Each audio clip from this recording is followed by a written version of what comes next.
game, son. This joint right here, Tyson's punch out. Yeah, you damn right, get it right. Lay him out like I am Mike. Brooklyn representing, and you know that's right. Bitch, y'all niggas getting punched out. Find drugs at the boy, you getting punched out. Put your hands in the air, you getting punched out. Everybody everywhere, you getting punched out. What you say? You keep it thorough, your ass will get knocked out. Your name is trouble, your ass will get knocked out. You keep it gully, right? Your ass will get knocked out. Your boys up in the side, your ass will get knocked out.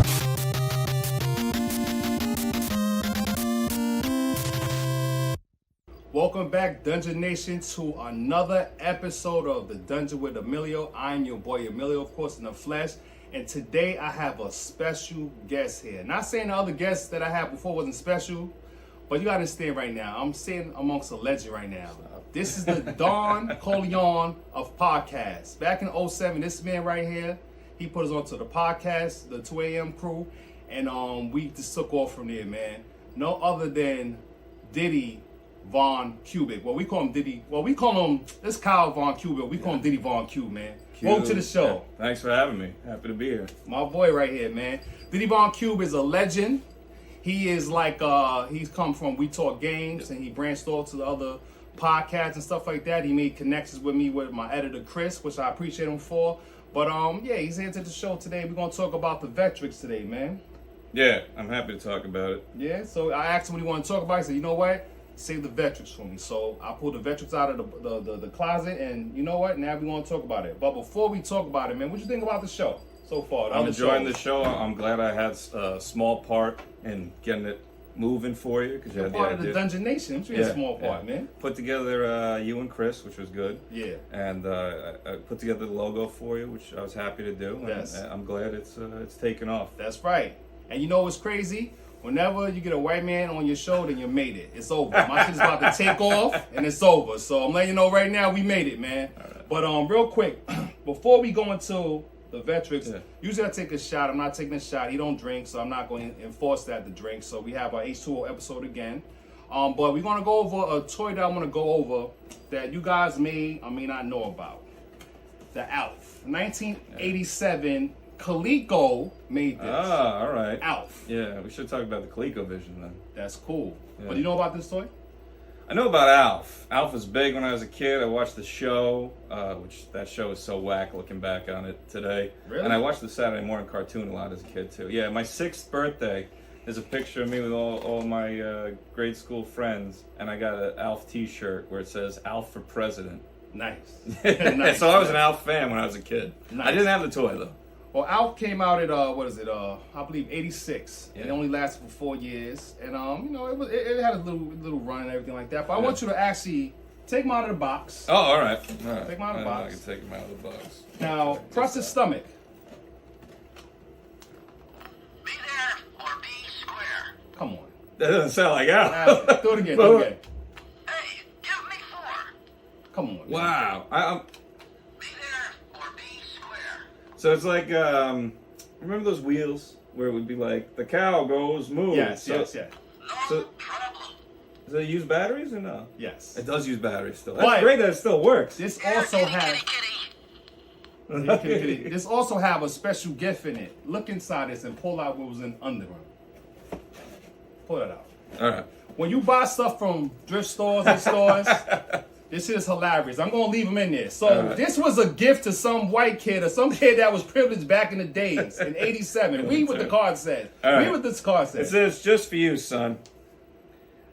Dear Andrew, just like a Christmas stocking filled with toys up to the top, this card is filled with so much love, it's just about to pop. Merry Christmas with lots of love. Mom in red.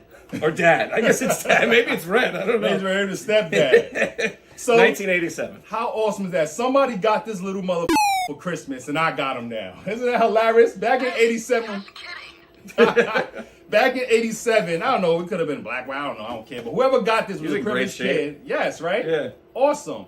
And they got this back in the days, and guess what? I have them now. I have your Christmas gift, mother.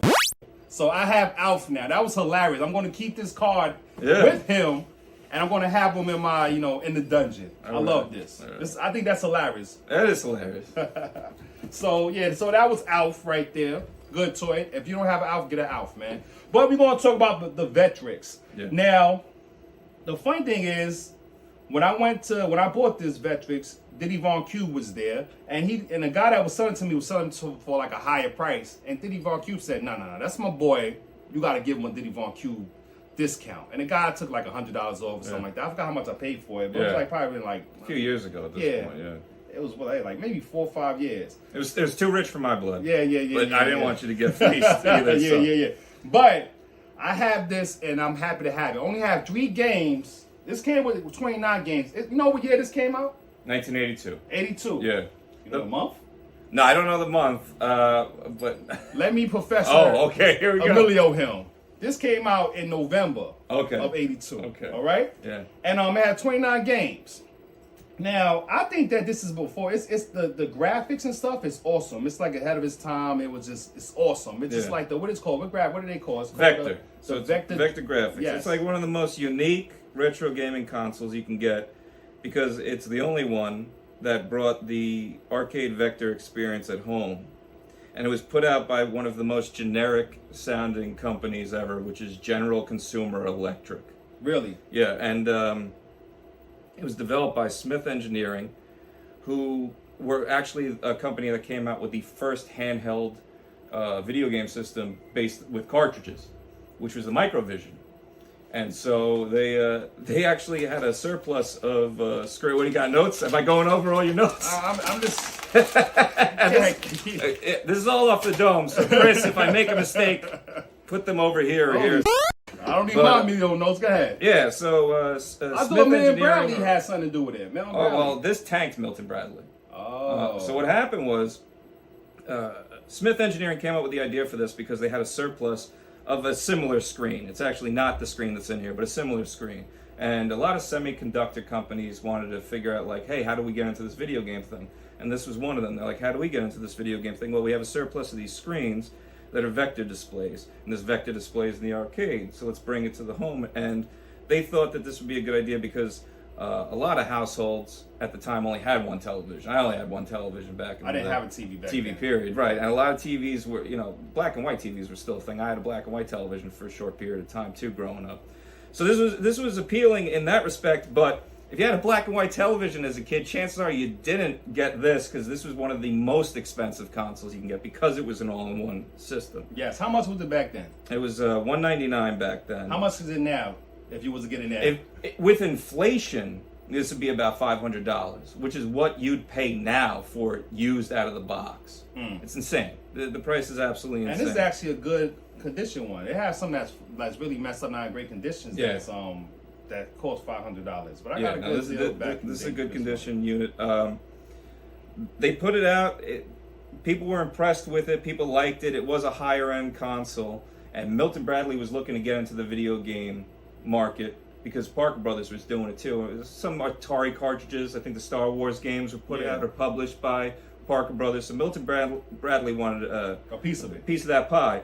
So they actually bought out General Consumer Electric or Electronics, GCE, which you'll see on some of the title screens. Yes. Hundreds of millions of dollars they spent to acquire this, which was good for GCE because now they could bring this over to Europe. I think Bandai put it out in Japan. I might be wrong on that, but Bandai always taking other people's shit and put it out. And you might ask yourself, like, why would Milton Bradley get involved in this? But again, because Parker Brothers was doing it, and it wasn't really all that big of a stretch at the time because this was like the early days of video games. So Nintendo was a toy and playing card manufacturer, and they became an arcade company. Milton Bradley thought that this was a successful unit and that they could bring it to more markets. They did, but then Atari torpedoed that with the video game crash of '83. It was already an expensive unit. It didn't have any third-party support. All the games were developed by GCE, and they were mostly arcade ports. And about 90% of the games are shooters, which wasn't a big deal for the time because a lot of kids like shooter games. But retrospectively, that's kind of what you're experiencing. But you won't experience anything else like this. And although you can emulate it, there's nothing like playing the actual hardware. True. Just like as you see in the back of the screen, this is on the emulation. What do you think about emulations? You like? I love emulation. I love too. emulation. 'Cause you got some people that hate emulating. Oh, you gotta get the original, which is cool. Yeah. But you can still play it because a lot of the prices of the games now cost ridiculous prices, and you can just play on an emulator. If you want to just play the game and experience it, emulation will get you 90% there. Yes. Certain things like a trackball game might be difficult, or some of the spinning knob games from the 80s with the arcade are difficult. Light gun games, notoriously difficult to emulate. Yes. I love original hardware. I love looking at it, I love handling it. Me too, but I'm not one of those people that, I can't play it on emulator. Right, no, to me that's silly. You're fooling yourself. And in some cases, emulation actually brings, not with this experience, but other experiences in video games. Emulation will give you a better experience than playing on original hardware. True that. Now, I have 3 games here. I'm going to show them, and I want you to know what you remember about these games. Blitz, the first game. All right, Blitz, vector football like Atari football. It's a decent football game for its time. It's good. There's nothing really all that special about it. You got X's and O's, they're moving on the screen, but it works. Have you ever scored a touchdown on it? No. Awesome. Yeah, it feels good. Yes, it's hard. It's a hard game. It's kind of hard. Yeah, but, Atari football's also pretty hard. Yeah, it's like you're Michael Vick when you do that. When you just take the ball back, you don't throw it, you just run. Yeah. You just run it to. That's how I can't do it by throwing the ball because I really suck. They intercept all the time. Yeah. But when I run it, touchdown all the time. It's got a good run game. Pretty good game. I like the game. All right, what about pole position? Pole position's good. There's actually a better racing game that I don't remember. It's a little faster than this. This is like a slower version of pole position. Yeah. But I like it better than the Atari versions, particularly because of the vector graphics. I think the vector graphics are cool. I think it brings a different aesthetic to it. Yeah. And it reminds me of another arcade game, Night Driver, because now you're dealing with just the black background. Yeah. And because you have that black background with vector graphics on that screen, it just pops. So it's a lot of fun. If you're familiar with pole position, this is a great version of that game. Good game. I like the graphics. Look at the sticker on it where it says how much it cost back then. Wow, $9.95. $9.95. Under $10, Yes. you could have got this. Yes. Yeah, And then that some killed it. asshole tried to sell it to me back for $149. Wow, That's the Yeah. problem with the game market now. it's probably worse now. It gets worse every day. All right, the last game I have Yeah. is Spinball. Yeah, not- which you love. This is his favorite game. And not Sonic Spinball, which is also dog, but Spinball for the Vectrex.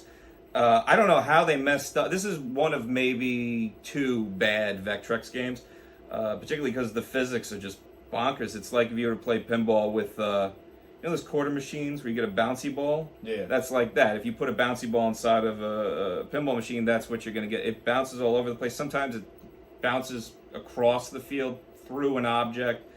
It sucks. It's really bad. Really And bad? It's surprising how bad this is, yeah. Now, the last game I have, I'm not sure if you're aware of this, the game that comes with every Vectrex, which is what? Mindstorm. Mindstorm. Built See? in. Yeah, built in. Now, As you see, I have the Depending on the model, too, Yeah. the age of this unit, you might have either the fixed Mindstorm or the broken Mindstorm, because I think the first run of the machine, the game crashes at level 13. So they had to issue a new... Really? They had to issue a new release of hardware to fix that issue, and they released a cartridge called Mindstorm 2. Yeah. Same exact game, it's just that glitch is fixed. So this is the what do you call this? This is Overlay. Like the overlay. Yeah. The overlay that you will put on it, and it makes it feel like you're in color or something like that. Like, what is the problem? I guess that's the other limitation to the machine, is that it is black and white vectors. Color vectors would have made this thing even more expensive than it already was for 82. So the workaround, much like the Odyssey, you got that in your collection, the Odyssey? Of course I do. Yeah, the overlays? No. Okay, those are ridiculous because they were like a cellophane. They weren't nice and thick like these cards are. The workaround was to put this over the screen to present some sort of color. For Mindstorm, it's just blue, but others would have bands of colors. Yeah, Pole green, position green, had all that stuff. bands Yeah. of colors. Very common card to come with the system. It should, especially with the amount of money they're charging nowadays. Yeah. It was a workaround that was employed in the arcade too. There was a lot of vector games that would use either an overlay card like this, or actually put a glued piece of cellophane over the monitor so you could have bands of color. And then later, when the technology became a little bit cheaper, you would see color vectors. I'm thinking about an arcade game from Atari.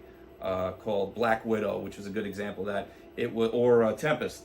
Early versions of that. Or, I don't like Tempest. Not a fan of Tempest? Not a big fan of Tempest. Yeah. Everybody love it. I don't like it. And I have the game. I like looking at it. I don't really like playing. I'd rather play like Gyrus or Juno first. But those are raster, pixel art.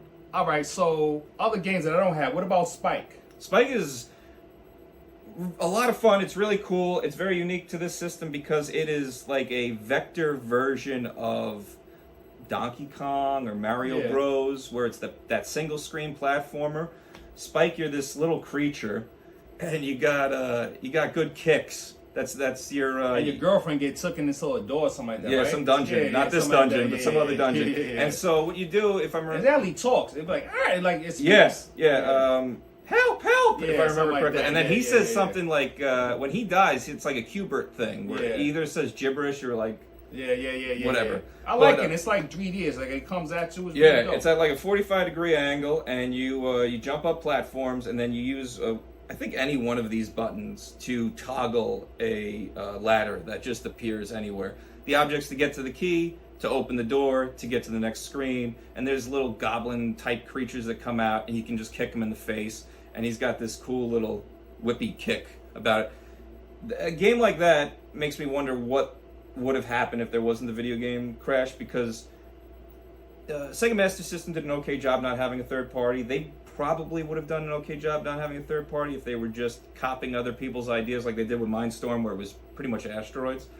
Where Atari was trying to, I'm looking over there because it's a nice Atari XE unit, if I keep looking over there. But what Atari was trying to do with the home console was they're like, let's bring some of the experiences that you see at the PCs at the time, the computers at the time, adventure games. Whereas the Vectrex, when it first came out, was very focused on let's bring home the arcade experience. I think they would have seen what the market was doing and tried to bring other experiences similar to what the Atari was doing, instead of focusing just on the arcade. So like Spike's a good example of that. And then if you think about a game like Wizardry, which is very popular in Japan, it's this dungeon crawler game. It's all wireframes. It would have been perfect for this system. It would have been very popular in Japan, especially if they implemented some of the other gimmicks that this console had.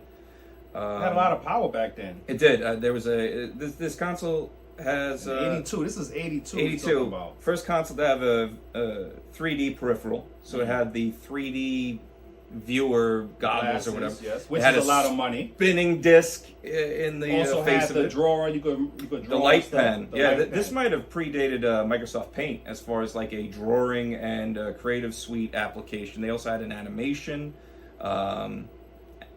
I think it was animation action or something like that. Where you could like make a horse run across the screen. Pretty cool. It's pretty There's cool. a music game on here too, if I remember correctly, where there was a keyboard on the screen you could touch with a light pen and make up some tunes. So it was ahead of its time, man. Yeah. What about Star Trek? Not a fan of Star Trek, but it's a good game on this system. Yeah, it's pretty cool. Space War is a Star Trek game that's not a Star Trek game because you actually pilot the U.S. what is it? Enterprise, the ship from Star Trek. But the Star Trek game for this, again, cool overlay, good use of the bands of color, and it was first person. So you're actually like piloting the Enterprise through space. Game that you need the manual for to know what you're doing. Yeah, Another because game you have to like I remember you had to like get the fuel or something like that. Like it was something you had to like. It was kind of hard. Like you would just go around, you just shoot like the whole like the spaceships and stuff, but then you had to like refuel or something like that. I used to always die. That's the one thing I'll say about emulation too, is if you're going to do it, make sure that, particularly with the older stuff, you look at the manuals. Yeah. A lot of people bag on ET. ET sucked, but a lot of people bag on ET, but they play it and they didn't look at the manual, so they don't know what they're supposed to do. I'll tell you, the Indiana Jones game on the Atari equally sucks, but if you don't have a manual with it, you don't know what you're doing. Yeah. Same thing with this. If you're going to emulate Star Trek, you kind of need to look at the manual. Yes. One of my favorite games on this, which I only played in emulation, was a submarine game, Polar Rescue. Oh. Now, this is silly. Say it because again. It's called what? Polar Rescue. So it's like Star Trek where it's first person, but you're in a submarine, and you have to dodge lipid mines and then attack enemy subs.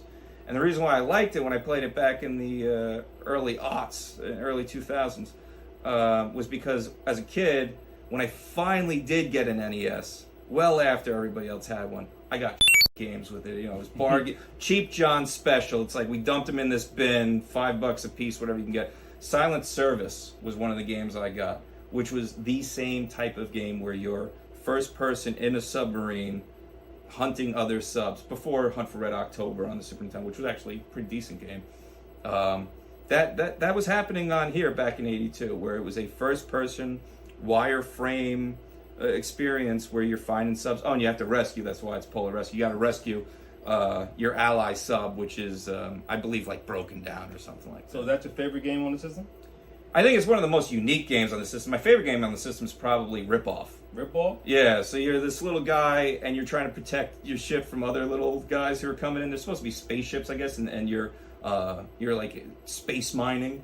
So you got a collection of gold in the center and you stay there, and then all these other dudes are coming in from the sides trying to grab you, shoot them and get rid of them. It's we got Cosmic Chasm on the screen. That's another space mining type game where you travel through a predetermined dungeon or mine, and you go from area to area. You of course get rid of bad guys, but you have to plant a bomb, and then you got to get out of there.